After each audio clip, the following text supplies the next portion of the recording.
Hello and welcome to Red Barn Radio. I'm Brad Becker. This is season number 19 of Red Barn Radio, and tonight is show number 708. Wow. Yeah. 708. Red Barn Radio, roots music, southern style. To keep our staff and our musical guests safe, we will continue to abide by state and local guidelines concerning cleanliness and personal protective equipment. For now, our Wednesday performances will take place without a live in-studio audience. This evening, we bring to the Red Barn stage J.D. Wilkes, an American musician, visual artist, author, filmmaker, and self-proclaimed Southern surrealist. Welcome J.D. Wilkes and his guest Miranda Ricks Hayes to Red Barn Radio. Thank you for having us. Thank Yay. you. Thanks. Here we go. A little thing called God Iron Stomp.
I'm all right.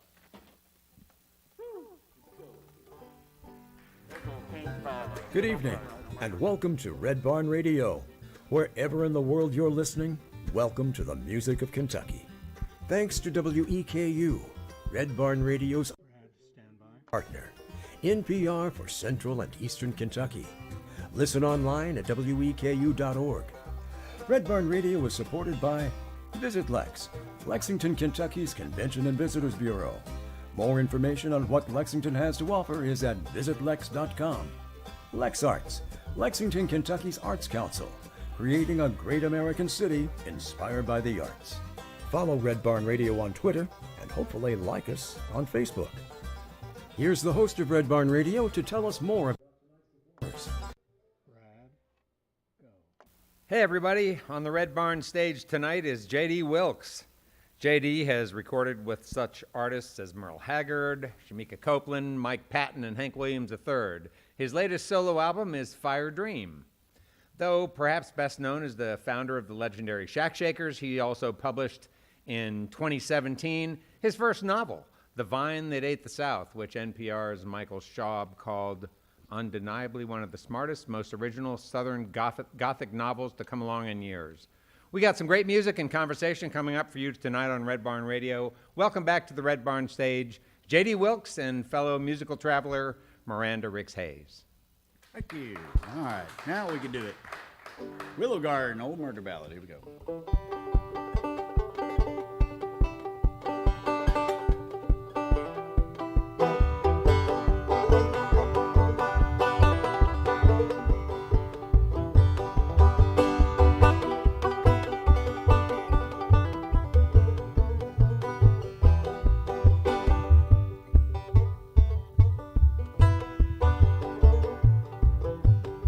Well, in the willow garden, me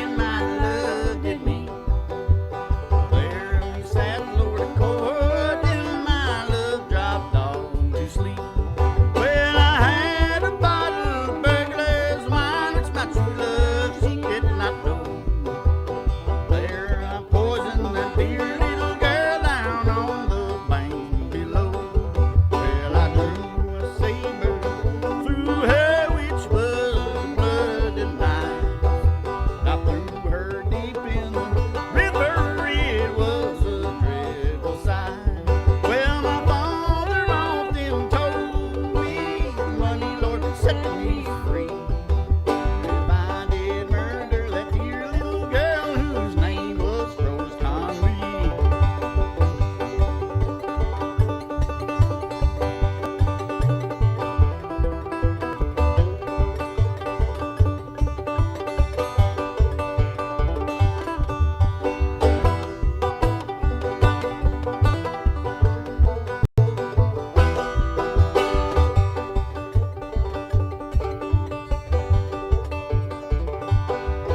Well, now he sits in his cabin door, wiping his hair and dry, looking upon his only dear son up on that scaffolding high. Well, my race is run beneath the sun, the devil Lord is waiting for me. For I did murder that poor little girl whose name was Rose Conley.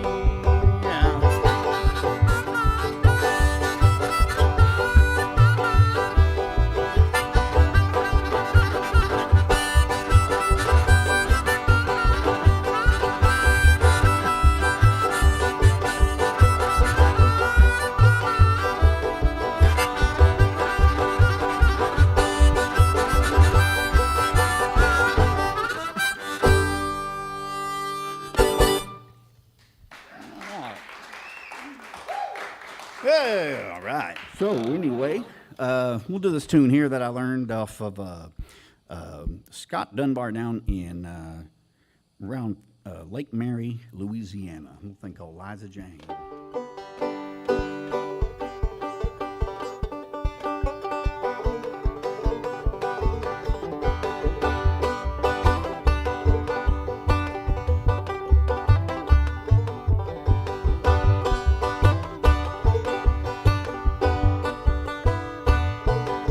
Yeah, I got a girl and you ain't got one, little Liza Jane. I got a girl and you ain't got one, little Liza Jane. Little Liza, little Liza Jane. Little Liza, little Liza Jane. Woo! Liza, little Liza Jane. Little Liza Jane. I got a home in Baltimore. It's little Liza Jane. Lots of children around my door. It's little Liza Jane. Little Liza, little Liza Jane. Little Liza Jane. Little Liza Jane. Woo!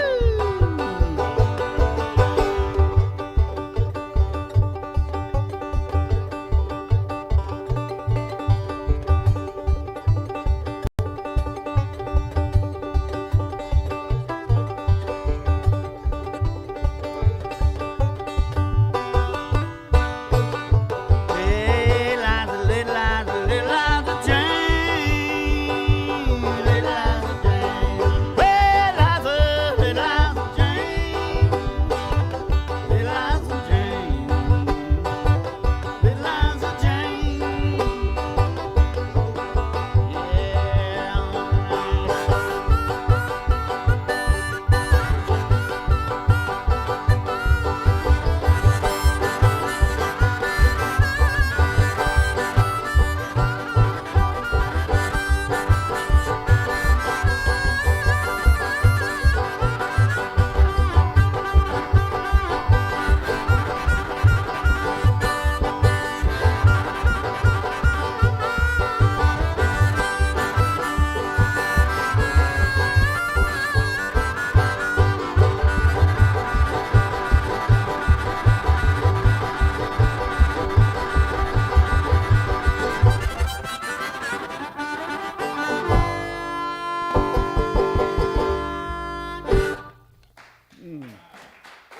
Hey.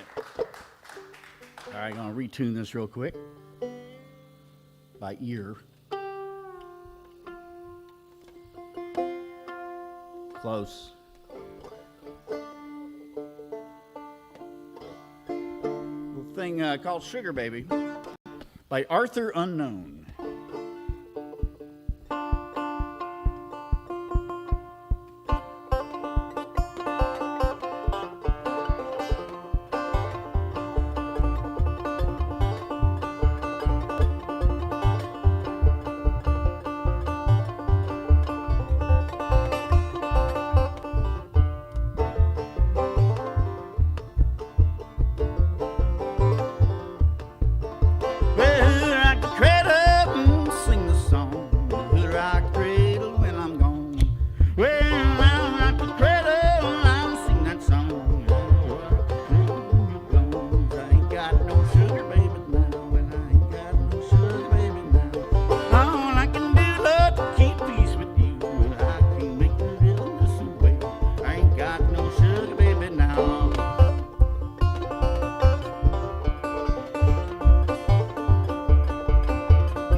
I'll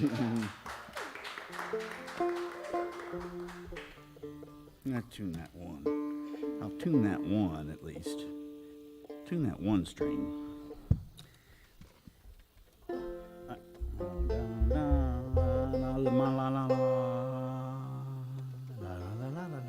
All right, here's a tune I wrote after getting kicked out of the Marshall County, Kentucky dump for brandishing the incorrect identification from a neighboring county.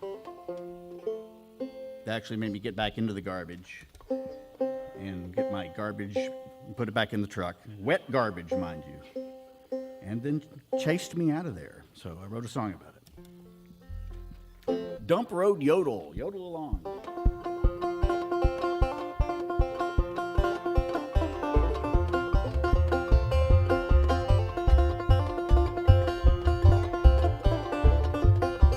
Oh, you took right up to the paper cab and sang.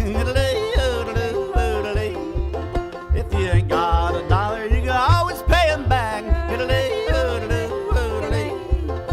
a clawfoot tub with his long johns on, he's fishing for the devil. His hog waller pond sings a dump road yodel till his voice is all but gone.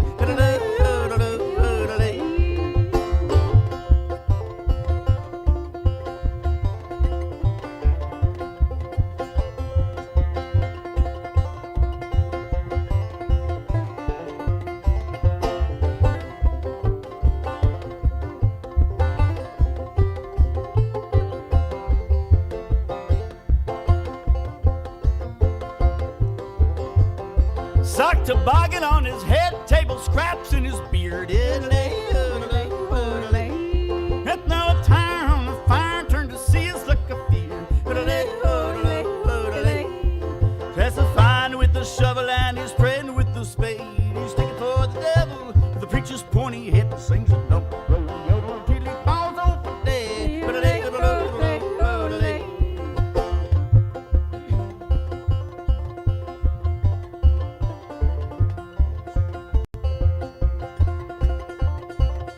We're on the TV.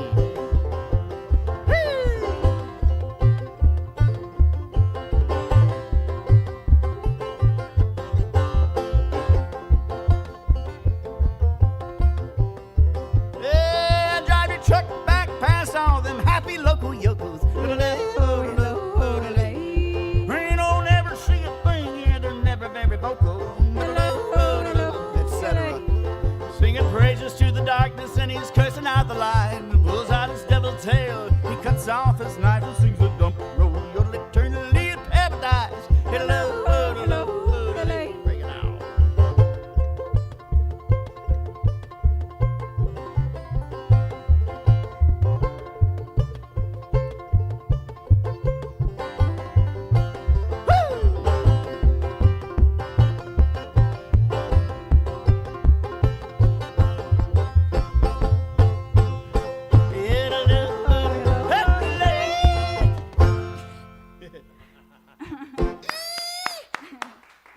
You're supposed to hit that note. Anyway. Hey, folks, we got Colonel J.D. Wilkes in the house tonight. J.D. Wilkes is from Paducah. He's a visual artist, a songwriter, obviously, a great player, author, filmmaker. We are so glad to have you back Yeah. with us. J.D., you were here with the Dirt Daubers last years time. and years ago. Yeah, Back in the 20th century. Yeah, and people and people can go back into the Red Barn archives actually and check that out. Check out the Dirt Dauber show with Is it J.D. still Wilkes. up there? Oh yeah, they're all up there. that's Hundreds and hundreds, 700 and some shows. Wow, yeah, that's amazing. How about that, huh? JD is with his good friend Miranda Ricks Hayes, who's playing the modified wash tub bass. It's actually a Rubbermaid brand wash tub bass. Do you have a Rubbermaid endorsement? By any chance? I wish. Maybe after this. Yeah, who knows? I'm trying to get hardware stores to help endorse making instruments. Ace That's Hardware. right. Ace Hardware presents. Yeah. Bring it on. Hey, JD, were you actually born in Paducah? No, I was born in Baytown, Texas. But my parents are from Kentucky. more or less, Paducah area, and my dad was just down there for a job, and I happened to get born in Texas, but we came right back to Kentucky after that. Okay, so your earliest memories are not of Texas then, they're of Kentucky? What's interesting is my dad was a folky beatnik guy that would go to those festivals. Supposedly in my memory bank somewhere, if I was to go under hypnosis, I could recall us going to a Lightnin' Hopkins performance at a Texas blues festival down there. So I don't have any real memory of that, but it's in there somewhere. Well, you're in luck. We have a hypnotist in the house tonight. Let's go and see some Lightning Hopkins.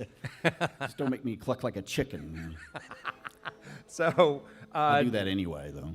the family history there then predates your parents. My parents met at Murray State University. They were art students, and I think what my do you dad know? was the only beatnik in Marshall County at the time. I think you could get killed for being a beatnik back then. But they met there in the art department and got married very quickly, and he got a job in Texas, and I got born down there.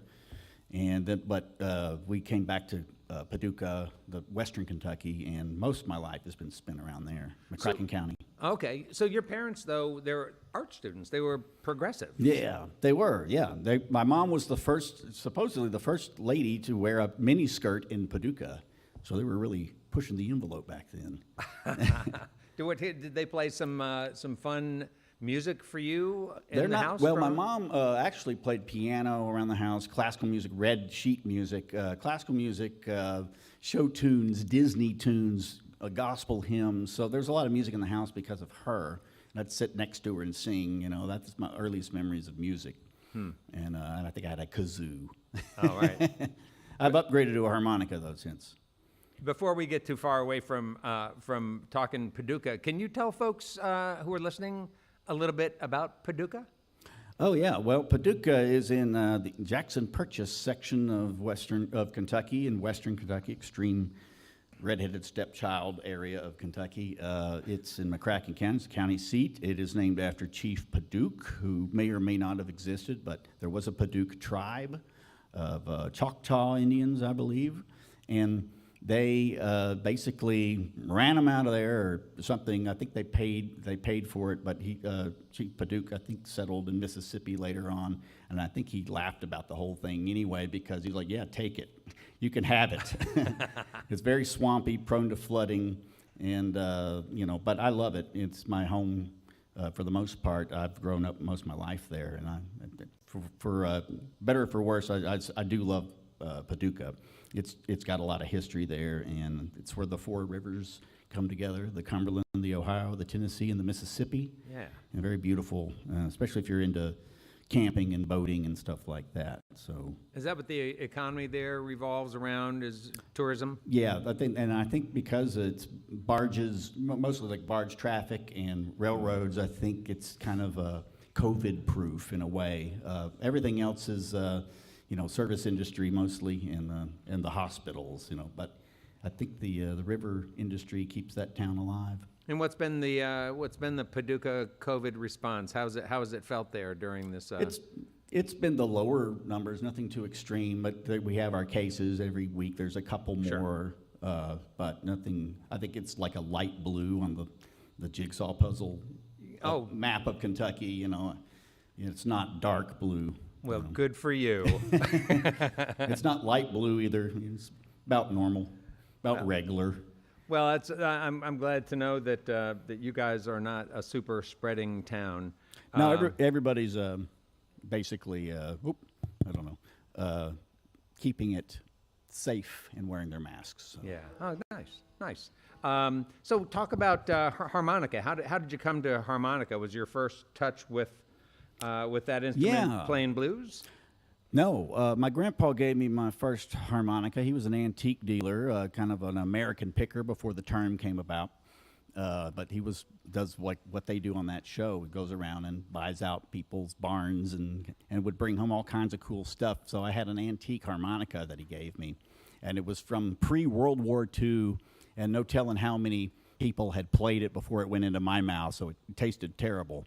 But I learned to play a couple of tunes like Swanee River and folk tunes, like that. first, and then I discovered my dad's blues records like Lightning Hopkins and Muddy Waters, and started hearing harmonica on that stuff, and learned how to play cross harp later. I was probably about 14 years old. And so what would be the harmonica version of like a fret job, like a guitars need to be refretted? Do you have You to throw it in the garbage can. That's what.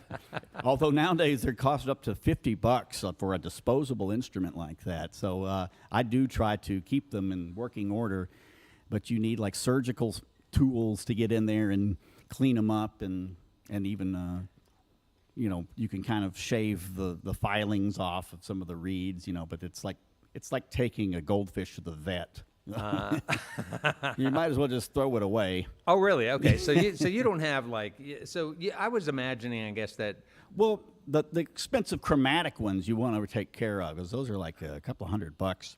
But really, these things are very expensive now too. I don't know what's going on, but I try to get as much out of them as I can. Yeah, but it's just weird. You can go to Cracker Barrel and buy these things. I mean, it's just it's a toy instrument, really, but and definitely not worth $50. But so this is just me complaining to Honer right now. Well, I don't think I really knew that. I think I'd imagined that they were, you know, like really, really high end. You're the other. $500 and $600. Well, don't tell them that. Harmonicas. So, hey, when did how did old time music grip you, and when? Well, I always was into blues first, and singing in church was close to that in a way back then, when they still sang hymns and things. And my dad's records that I kind of inherited was my internet in a way. He had done a lot of the research for me when he was a teenager, and so I inherited all this knowledge just in this box. And I didn't really get into like mountain music or anything like that until much later, when I discovered that it has a lot of blues in it too, like bluegrass does. And I think I was burning out on playing in rock clubs, punk rock clubs and things like that. I came up for air and did a little fact-finding junket across Kentucky, writing a book about barn dances, which is the first book I wrote, just as sort of a, what do you call it when you take a sabbatical? It's like a or like I just wanted to get back to basics. And by traveling around these little jamborees and things, I really started getting bit by the bug to learn banjo, and which I'd been messing with anyway. But I think it was a combination of that needing to come up for air and get back to basics, and discovering Doc Boggs and Roscoe Holcomb and things like that Smithsonian had recorded, that made me go, oh wow, this goes right in hand with my rockabilly stuff too. You know, it's all country music and blues. So I don't really know my my banjo history. I guess most folks who listen to this program have heard conversations about the banjo coming to us from Africa, and yet still the image of the banjo, well, before Rhiannon Giddens, right? It seemed it's always in the hands of a white guy. And sort of in a bluegrass or old time context, is it not an instrument that has been embraced by the culture that gave it life? Yeah, I think that has to do a lot with urbanization, modernization, the birth of pop culture and movies and things like that. That sort of socializes us into certain concepts over time, and as you know, black folks brought over the gourd banjos and played them, and it was blues that was getting played on a lot of it. It was like a blues instrument, and it came over. I can't remember the Contine. I can't remember the original African banjo name. And then over time, as things urbanize, and you have pop culture and the Grand Ole Opry and things like that, you have this sort of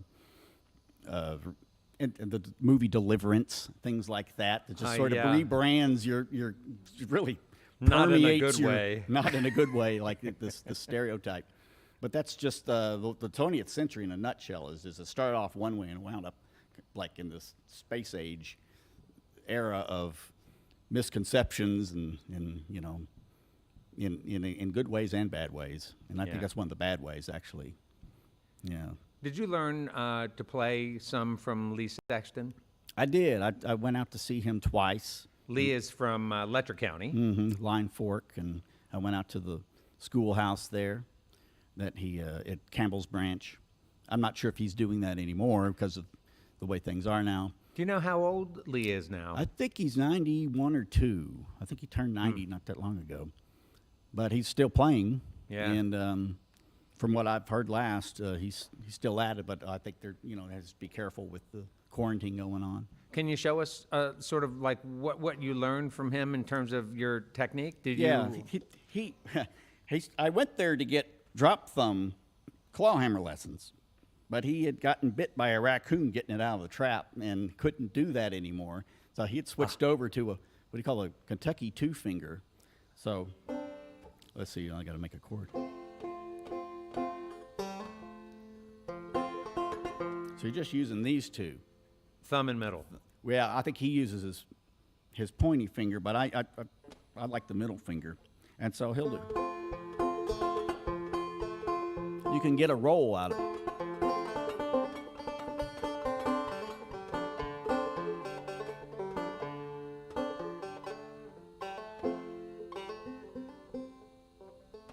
I'm trying to do the pointy finger, but yeah.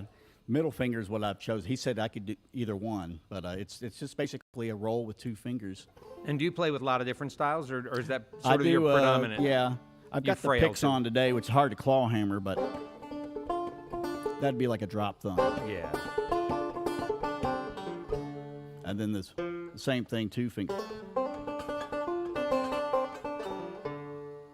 And then sometimes I'll throw in a 3-finger roll if I'm in standard tuning, because I got various lessons from different old timers when I was writing that book, and some of them played bluegrass and some of them played old time. And the Barn Dance book. That's right. Yeah. So I kind of mash up a lot of what I learned into my own style, just to keep it interesting, because I can't do all the pyrotechnic stuff. So I changed the texture of the melody I'm playing instead. Yeah, you keep it percussive. Yeah. Which is cool. Folks, we're with J.D. Wilkes on Red Barn Radio tonight. He's accompanied by Miranda Ricks Hayes. Let's welcome back J.D. Wilkes and Miranda. Thank you. All right. Yeah. Here's a little tune called Hobos Are My Heroes.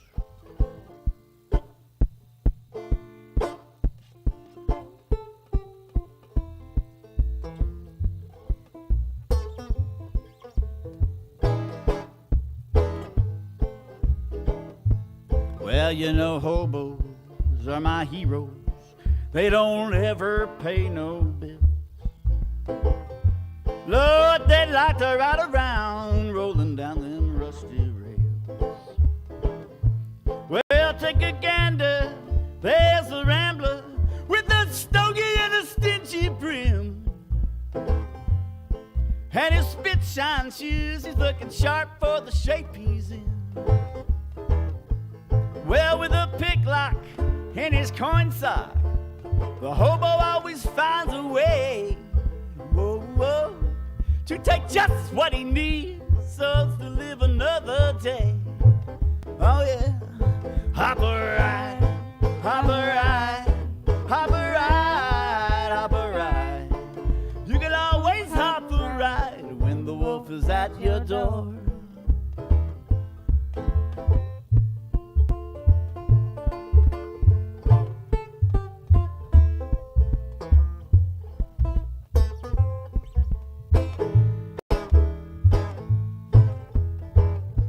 I said hobos, they're my heroes, with their bindle sticks in their hands.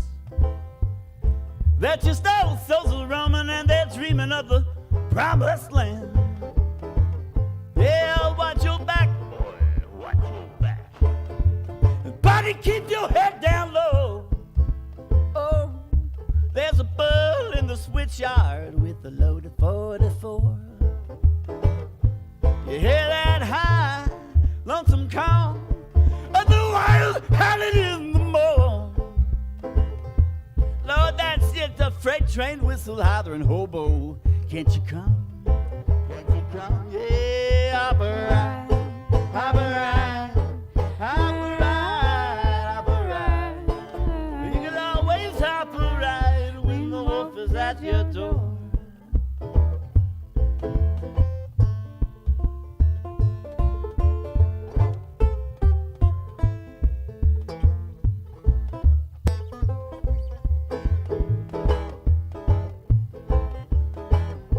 Well, in the morning, in the evening, and even when the sun goes down, Lord, there's a man without a home, ever yearning homeward bound. Yeah, hop a ride, hey, hop a ride. You can always hop a ride when the wolf is at your door. Hop a ride.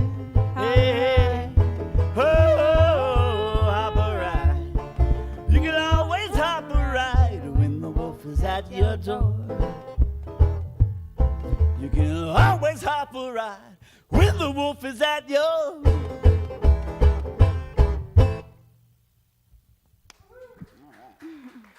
Thank you. Let's see here. Now, this song is about this is a dark subject.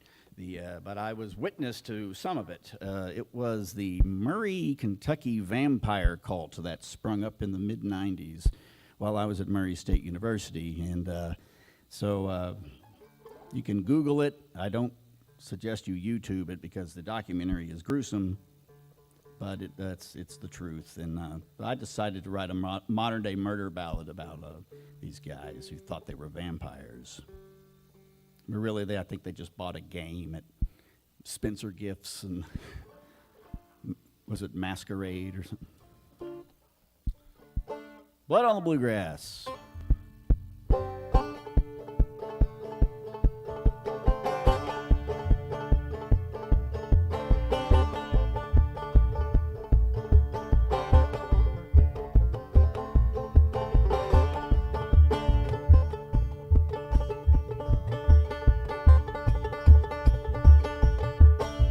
Down south in a Kentucky town where all of the stubble fields grow, one blooded rise with the devil in his eyes, whose heart was dark as Westfield cold. Heart was dark as Westfield cold. Rather Rick Farrell and that Windorf girl knelt down upon the dark-in grave. Well, he threw his dagger down and the red ran to the ground, and they looked upon the bloody blade, and then they licked upon the bloody blade. Blood, red blood on the blue, blue grass. It cries and hallowed hunting ground. It was a midnight curse of that bloody black patch. It took another poor boy down. So it took another poor boy down.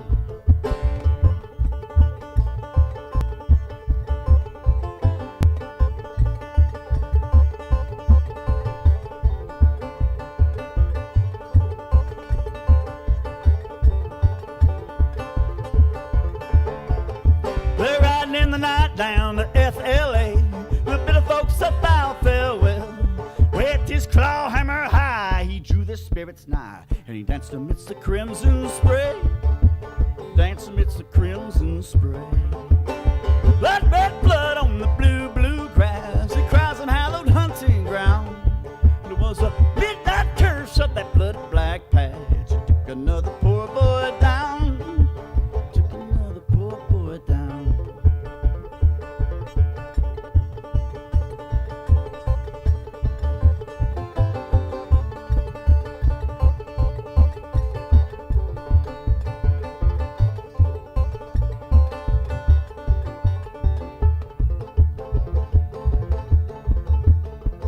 Now the moral of the story is, take heed all ye motherless children so lost, dwell not in the caves of your mind. Roderick Farrell's trail of sin, it led him to his end, but bloody fields blossom blue in time. Bloody fields blossom blue in time. Blood, red blood on the blue, blue grass, it cries on hallowed hunting ground. It was a midnight curse of that bloody black patch. It took another poor boy down. Took another poor boy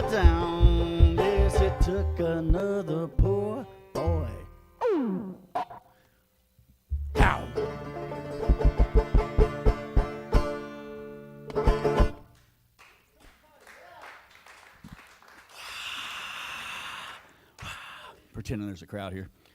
Let's see. All right. Let's give the banjo a rest, actually.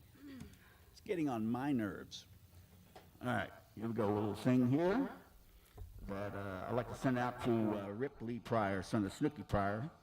The first man to hold a harmonica up to a microphone, cup it and hold it there. Here we go. Thing, bye bye birds.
Hey, before we get back to some more music with J.D. Wilkes, I'd like to tell you about something fun coming up. Next time on Red Barn Radio, we welcome the Rough and Tumble, nominated for Best Americana Song in the 2019 Independent Music Awards for The Hardest Part, voted the Listening Room Network's 2019 Artist of the Year and Southeast Regional Folk Alliance Official Showcase Artist in 2018.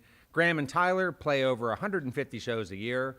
They're gifted storytellers and perpetual collectors. The Rough and Tumble use a menagerie of instruments to illustrate their music. Be sure to join us next time on our live stream for these amazing artists, the Rough and Tumble. Check out our social media for updates on this upcoming streamed performance. And now on with tonight's Red Barn Radio program. Red Barn Radio is coming to you live on our social media platforms from the Arts Place Performance Hall here in the city of Lexington, Kentucky. Please welcome back J.D. Wilkes to the Red Barn stage. Thank you. You know how I was saying my grandpa gave me my first harmonica. He got me into collecting these antique harmonicas, and those are the ones that are worth a lot of money, actually.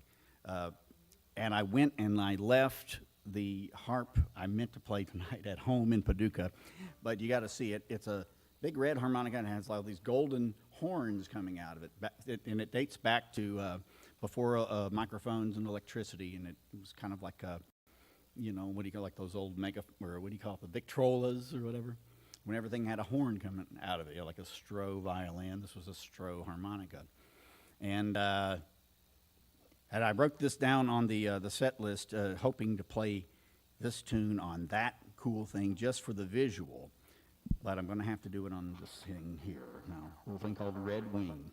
You can help me out on this, yeah. Key of C, here you go.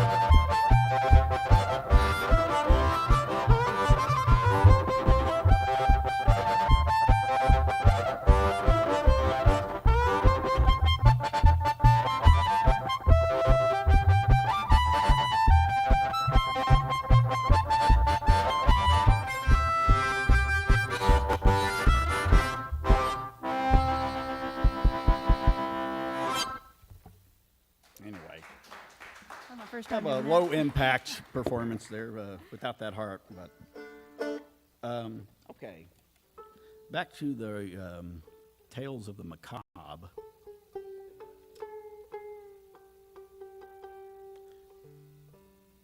I'm going to do this tune here called Tennessee Dog Attack, which is based on a news item I saw down in Nashville about that very kind of thing.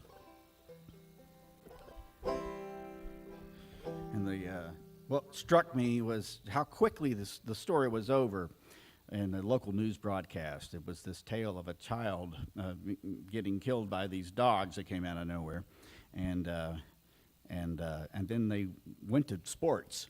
You know, just quickly like that. There was no segue. And I thought that was kind of a tragic thing to do to some family. So I thought I'd write this tune as sort of a opus for this little victim.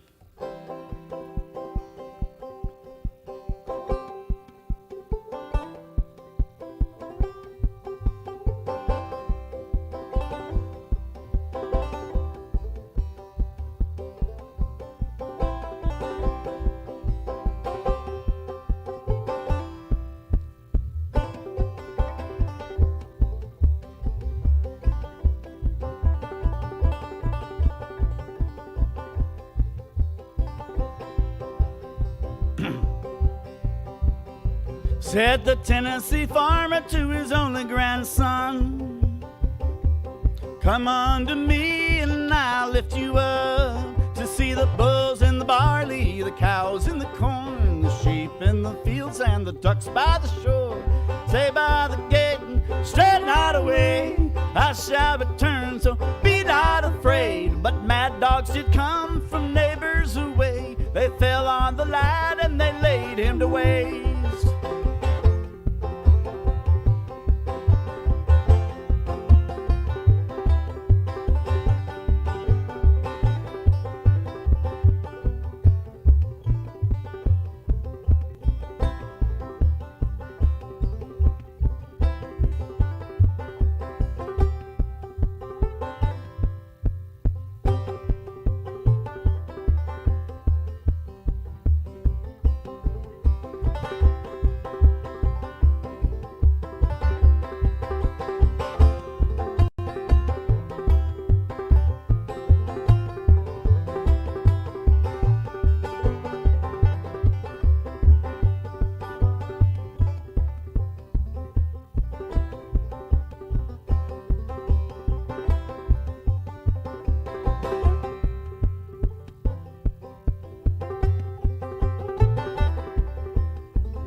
Soon the Tennessee farmer, the child he did see laying dead by the gate, he fell to his knees by the bulls and the barley, the cows in the corn, the sheep in the fields and the ducks by the shore.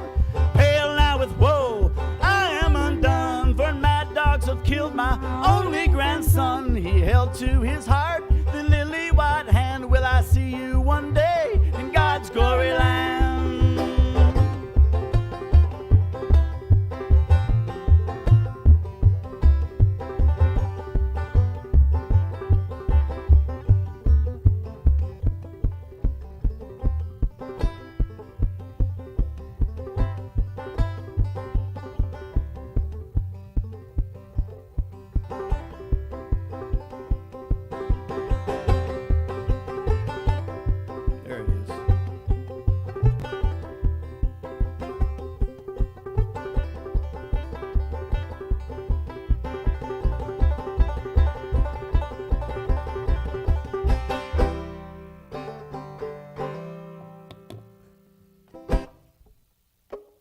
Tennessee Dog Attack.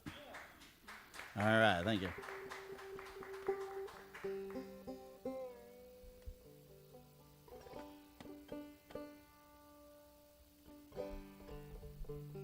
All right, here's one learned off a Roscoe Holcomb record. True Love, also known as Poison in a Glass of Wine. Isn't this lovely, having to do this? There it is.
we'll edit this out, right?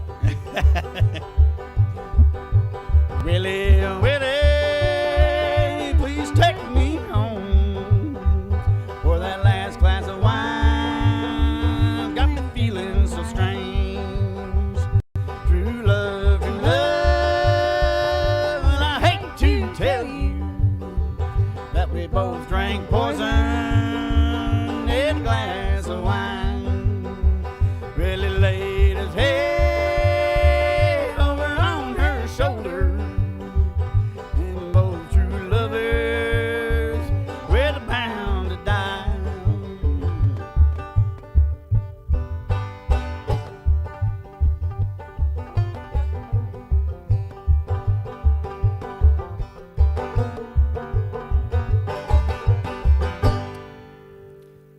That one's not quite ready for prime time yet, but It's done. yeah, it belongs to the ages now. We're with J.D. Wilkes this evening on Red Barn Radio, and he is accompanied by Miranda Ricks-Hayes. Hi, Miranda, and tell us about you and how you happened to meet up with J.D.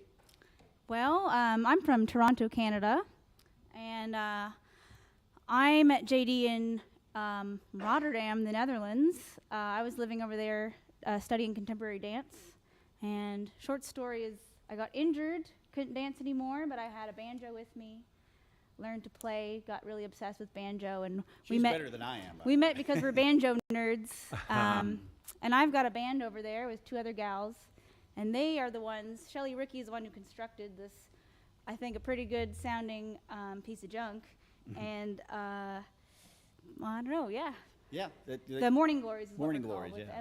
MOUR, and because of COVID, I can't be over there. We're sort of travel bands, but so we're making it work with the two of us and learning new instruments and playing new songs. And All right, how fun. So is the Morning Glories, are they based there then?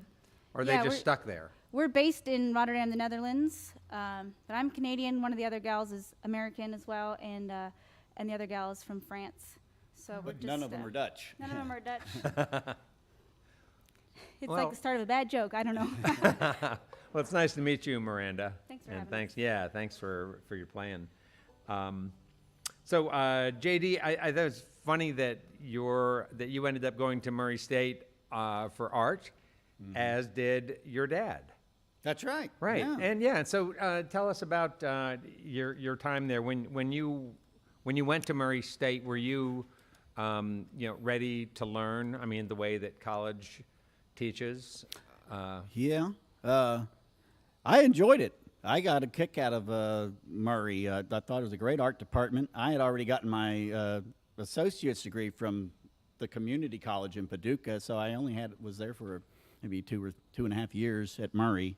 But what I got out of it was great. I took a lot of weird electives and kept it interesting for myself. I didn't box myself in, and I went there to learn, and like what a university ought to be for, And Yeah. and I commuted, so I didn't really get sucked into too much debt and too much partying either. Even though the Shack Shakers was born out of Murray State University with 2 other art majors and a physics major and a music major, I believe. And so we have started playing frat parties, and we had to go across the border down to the Puryear, Tennessee, where it was a wet county, and play down there in those honky-tonks. So we cut our teeth in those places the old-fashioned way. The only thing missing was the chicken wire in some of them. And but yeah, no, Murray, I'm glad I went. At the time I was like, oh, I just want to go to Nashville and go ahead and get started with music. But I'm glad I met the guys I did, and because I don't know what I would have done down in Nashville without them. Yeah. Well, it's good to hear that story. I Yeah. just hear of so many artists who go to art school, whether they're musicians or graphic artists or whatever, Yeah. so, who go there and then just like, no, this isn't. Oh, this no, didn't liberate me. It confined I me. loved it. I took a lot of drawing and printmaking. I cartooned for the paper. I wrote articles. I learned how to write with creative writing, and it was just anything that interested me. Just like that'd be neat. I'm gonna take that class. Yay. And I got a big kick out of it. And the teachers were amazing. You got a real education. I feel good about it. Yeah. No debt is the best part. Yeah, that is a good part if you can pull that off. So I have to say that you're talking to artists is always an amazing thing for me. It's especially interesting for me to hear about folks like you who have so many different directions you like to go and so many different mediums. You have so many different ways to express the variety of things that interest you. Yeah. How do you stay focused? Well, the way I see it, it's all the same thing. It's just different ways of going about it. You have to learn good enough. I'll put that in quotes. You got to learn good enough the discipline or the craft of whatever the medium is. But really, they all abide by the same kind of storytelling and time, or there's an arc to writing comics and writing a book or writing a song or doing a documentary or a film, writing those books. They all kind of abide by the same principles of, grab their attention, pull them along, have it kind of swell in the middle, and just rooster tail your way out of it. And that's I apply that to all those forms of art. You just got to learn the ins and outs of it. So it's not confusing for me. So a lot of times the projects that you have going on are sort of overlapping. They do, yeah, they do. And they're all coming from the same universe in a way, even though they're expressed in different ways, of course. But it's just the things that fascinate me, and I try to put a frame around those in different mediums in different ways. So, keep people guessing. Talk about your fascination with sort of rural culture, and particularly rural Southern culture, and how that came to play out in some of the projects you did. Seven Signs, the movie, the book, which I'm holding here in my hands, The Vine That Ate the South. You can all see that. There it is. Ta-da! and then also your barn dance book. Yeah. How did those all work together? It's all stuff that I remember from being a kid and having nice memories about. Some people maybe don't have great memories of scary stories that their grandma told them, but I always thought, I always loved a good ghost story or good superstition or saying or something like that. And then I just noticed them kind of slowly all disappearing, getting replaced by pop culture versions of it. Like I wondered, okay, I love Lord of the Rings and stuff like that, and but that's sort of like old Anglo-Saxon folklore. I was like, well, we have our own kind of folklore down in South, like if you add up all the, boogeymen and Bigfoots and Bell Witch and stuff like that, we have our own cast of characters that we could set a novel in and have people go on a journey and discover. So I just thought that it was like a glaring omission. It's like everyone, you bring this stuff up. It's like, oh, yeah, my grandma used to tell me that. Yeah, we laughed at her. It's like, no, that was great. I always thought that stuff was fascinating, and I wanted to hear more, And then, but everybody has that thing that they heard when they were a kid about whatever boogeymen, like Boo Radley kind of stuff. Yes. That everyone had a Boo Radley in the neighborhood, or just a quirky saying your grandpa used to say. Don't you miss that? Because that's all going away, getting paved over. It's kind of curious how a region of the country that's so heavily sort of at least by reputation sort of has this sort of heavy-handed Christianity and Bible religiosity stuff, Bible Belt stuff, that also within that culture so many of those stories are generated. Well, yeah, they all melted together in a way. That's what makes it sort of this head-scratcher, sort of a cognitive dissonant, I don't know what the word is, but it's like you have these pagan, probably origin, old superstitions from Ireland and England, old, like all these things that came over on the boats, and even like African, Haitian things down even deeper down south, Creole, Gishi Gullah stuff, which I love all of it, but it's getting paved over and homogenized out of our culture, and I just thought that it would be neat to put a frame around it and let it breathe one last time and make it funny and interesting and Yeah. action-packed, Yeah, tell people about this story, the premise of The Vine That Ate the South. It's basically a list of all those kinds of stories and things I heard growing up, and even some that other people told me while I was writing the book that they had heard growing up. And I arranged it to where I could novelize, like run a line through it and have all these things come alive in the woods as these kind of my Frodo and Sam characters, but different names, of course, experience them on their way. Yeah, tell people what was their sort of quest. Their quest was just to, they had heard their own legend about a house covered in kudzu in the woods the kudzu had grown, which is that ivy. I don't know if you all know what that is, but it's that ivy that just takes over.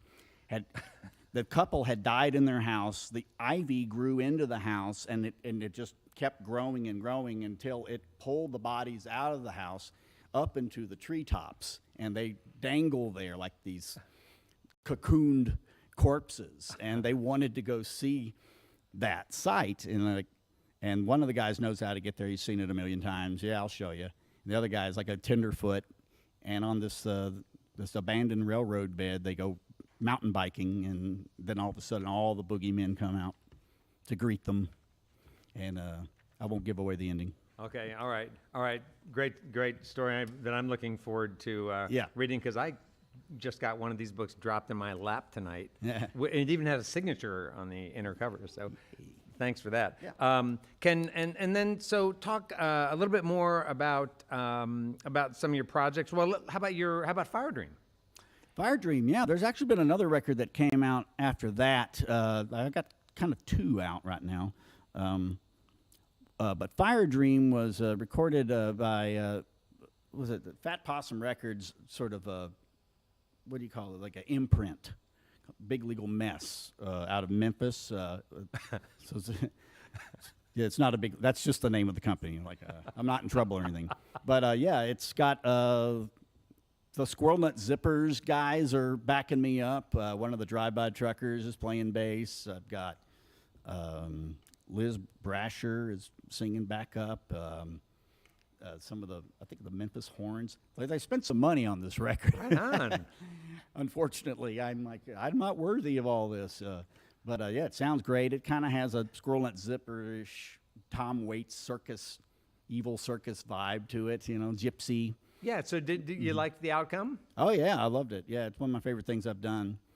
And then there's another record came out on Black Owl Radio or Arkham Records out of Alabama, and it's called "Will I See You One Day in God's Glory Land?" It's a long title. "Will I See You One Day in God's Glory Land?" which is a lyric from Tennessee Dog Attack, and it's basically what we're doing here now. Very stripped down and back to basics. All right. Yeah. Well, Both are online. You can find them somewhere. Oh, good. Okay, yeah. Well, yeah, good. I'll look for the other one because I didn't see. I'll give you one here in a little bit. Love to hear that. Yeah. All right. Hey, folks, we've got J.D. Wilkes here on Red Barn Radio, and we're so glad you guys are here. And it was so great to meet you, Miranda. Thanks for having us. All right. Let's get back to music with J.D. Wilkes. Thank you.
sleep so sound.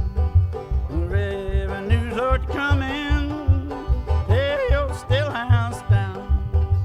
Last time I saw Donnie Corey, sitting by the banks of the sea, the 44 revolver, banjo on me.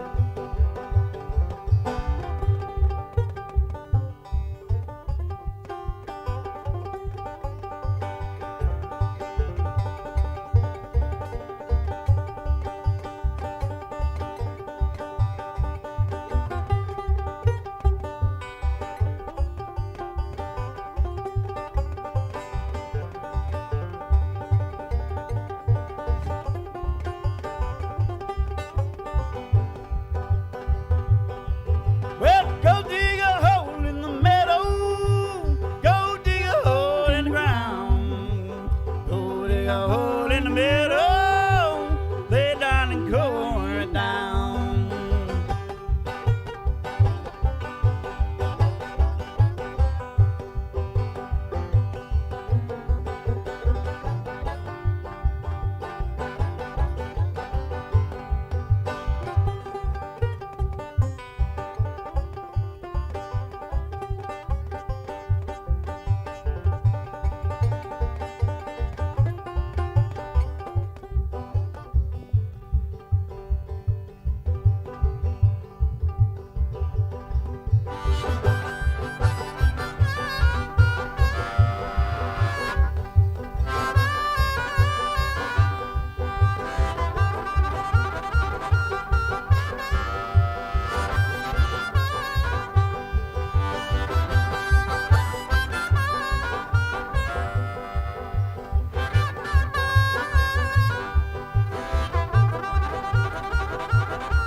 Well, go dig a hole in the meadow, and go dig a hole in the ground, go dig a hole in the meadow, lay down and core it down.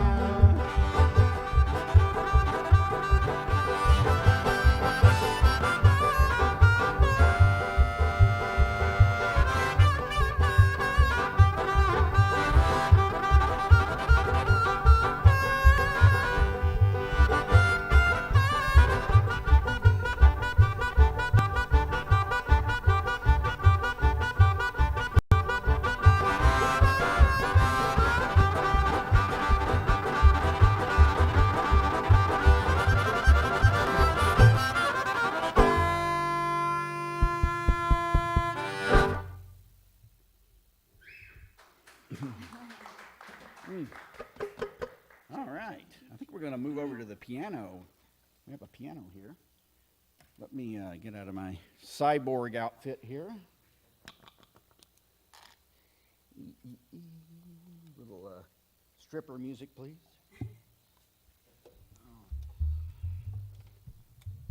Randy's going to sing a little. I think I'm going to leave the bass alone and just sing hands-free singing. Yeah, take a break. Sing your little heart out.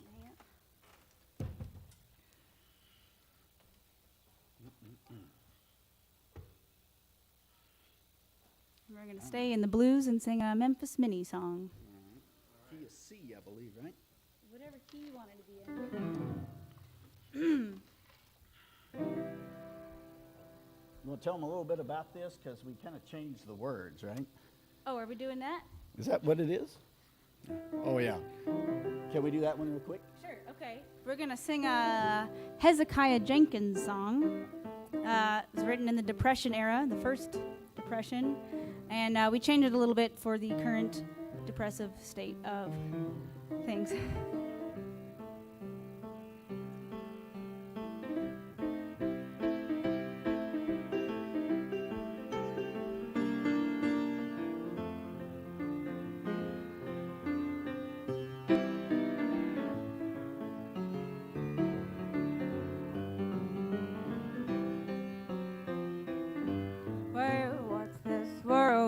coming to? I sure would like to know. And if they don't do something in the by and by, well, the rich will live and the poor will die. Doggone, the pandemic is on. Well, old landlords done raise the rent. Folks that ain't broke is badly bent. Where to get the dough from, goodness knows. But if you don't produce it on the street, you go down. Gone, the pandemic is on. I seen some women selling apples, some women selling pies, and some are selling their gin and their rye. Some selling socks to support their man, and in fact, some are selling everything they can. Doggone, the pandemic is on. Well, I sold my shoes and my everything. I sold my jewelry, my watch and my ring. Sold my razor and my gun. And if luck don't change, there'll be some stealing done. Doggone, the pandemic is on. Yeah, that old CV blues ruined everything. That's why I'm forced to sing. Toss me a nickel, spare me a dime, so we can all raise a glass of beer or wine together. Doggone, the pandemic is on. Yeah, that old CV blues ruined everything. That's why I'm forced to sing. Toss me a $1, $5, $10 bill, so we all got something to warm the chill. Doggone, the pandemic is on.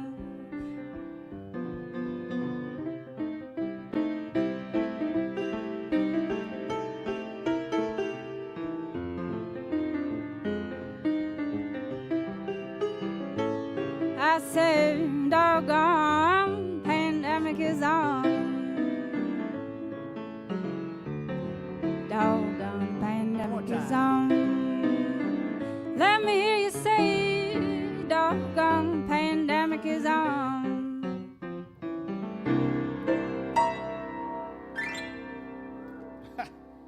Just in case you didn't know.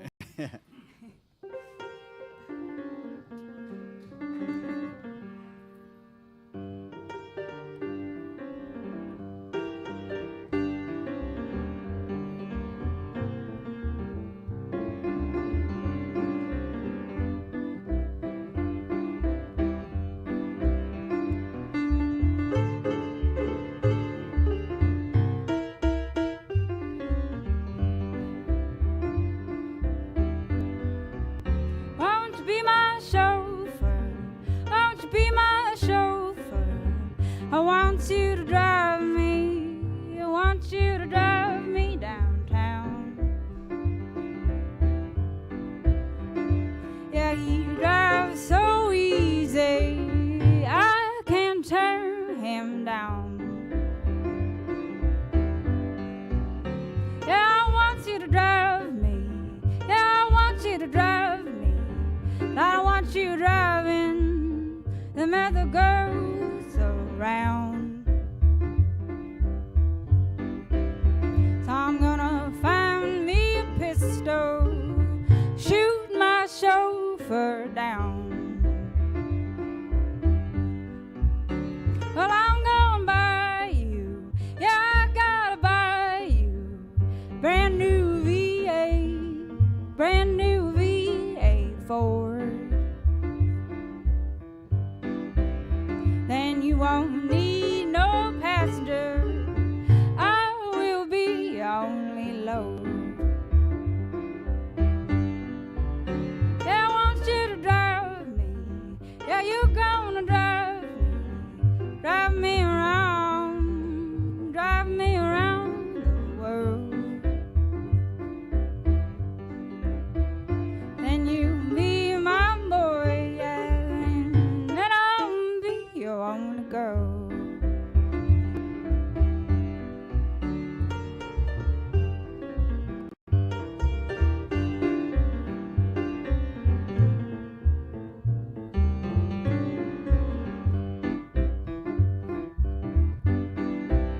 Yeah, you won't need no passenger,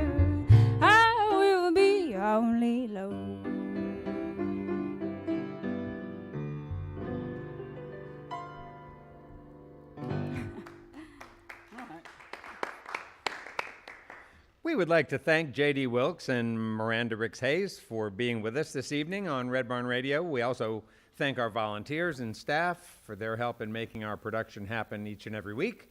Thank you all for listening to our webcast, watching us on YouTube and Twitch, and those listening to us on the Red Barn network of stations. Thanks to WEKU, Red Barn Radio's official radio partner, NPR, for Central and Eastern Kentucky. Listen online at weku.org. It's your chance to hear more great live music from Red Barn Radio and WEKU. Red Barn Radio comes to you from our home, the Arts Place Performance Hall in downtown Lexington, Kentucky. Our website has updates and further information on all of our guests in our program. On the web, we're on the web at redbarnradio.com. And now, once again, folks, please welcome back J.D. Wilkes to the Red Barn stage. Little thing here, the very first song the Shack Shakers ever did, and it was even the name of the Shack Shakers before the Shack Shakers was the name. Grease Fire! Exclamation point. I changed it immediately when someone pointed out that you can't, if you advertise a grease fire at one of these restaurants or bars you're playing, no one will show up. Here we go with a little grease fire.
Well, that's all for our show this week. You can see and hear Red Barn Radio worldwide as we stream live on the web, on YouTube and Twitch, Wednesdays, 7 p.m. Eastern in North America.